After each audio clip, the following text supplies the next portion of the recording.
Hi again, this is Michael Luick-Thrams reading sample number 5 from a 5-part series of opening sections from Turkeyfoot, the book about my 2016 U.S. Senate campaign from Iowa.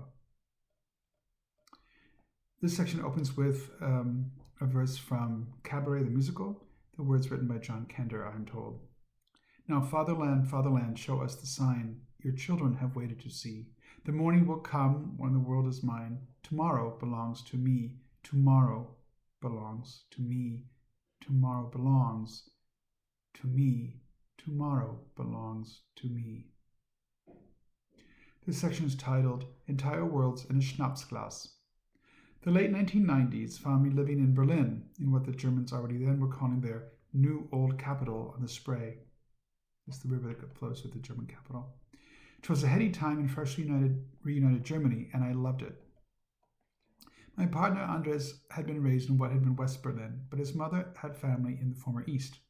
Her aunt, Tante Hertha, lived in Sato, an archetypical Prussian village 100 miles northwest of the bustling city.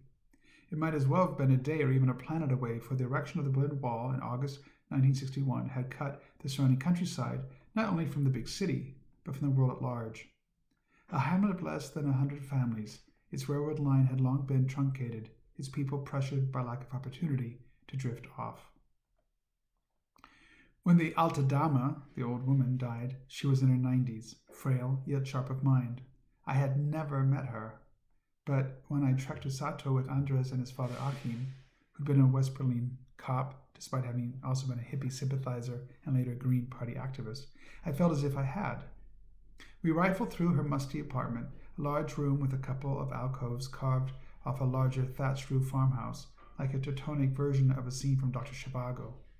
Her half-century-old threadbare dresses, pre-war furnishings, and myriad other relics chronicled almost a century of modern German history.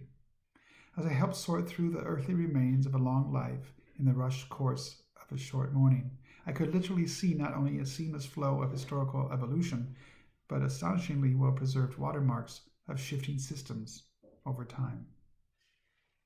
Herta Karas had spent her entire life in a tiny village, yet lived that life under serial systems. From sticking drawers and long-forgotten jars on back shelves, we dug out 7 currencies. Number 1.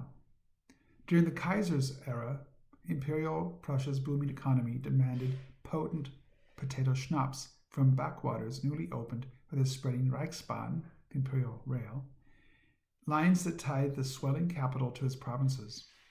As we later explored the ruins of the Schnapsbrennerei, the distillery decaying across from the rail line that once carried its high-octane brew to Berlin, we marveled at how a single industry could dominate the lives of those around it. Its workers had loyally served the Brennerei's owners, Herta's Vater Wilhelm, and, until the firm fell victim to the times, her Herr self, she had inherited it, who in turn took over the local acts of charity. Number 2. The unexpected, and by most Imperial-era Germans unwanted, arrival of the wobbly Weimar Republic ushered in a new currency, along with newfangled ways of living and working. Although never stable, that experiment in democracy midwifed modernity, for it severed the Germans from their Hohenzollern rule, the imperial rule, that stretched back for centuries. In the ensuing vacuum, Tante Herta's family and neighbors scrambled to cope as the village's largest economic engine, the Schnapsbrennerei, hit hard times. Then darkness fell. Number 3. Overnight, the Nazi-imposed Third Reich recast the area's economy again, this time pushing all production to support Hitler's insatiable appetite for armed expansion. In the process, it forced the realignment of Sato's values and social structures. Yes, schnapps might embolden liking troops in their slogging conquest of Europe, but foodstuffs once fermented into booze became more critical to the system in edible, not drinkable forms. Yes, during war, full employment reigned, but many of the jobs sowed death, not life. Number 4. Post-war Russian occupation brought an interim social order that mirrored both martial rule and centrally planned Soviet-style economics. Strong-armed into swallowing a new order imposed from outside and above, Tante Herta's life changed forever. Like so many yoked into an artificially driven economy, She took a token job in a token post. Paid enough to survive but not to thrive, she found the scope of her daily world shrank and stank.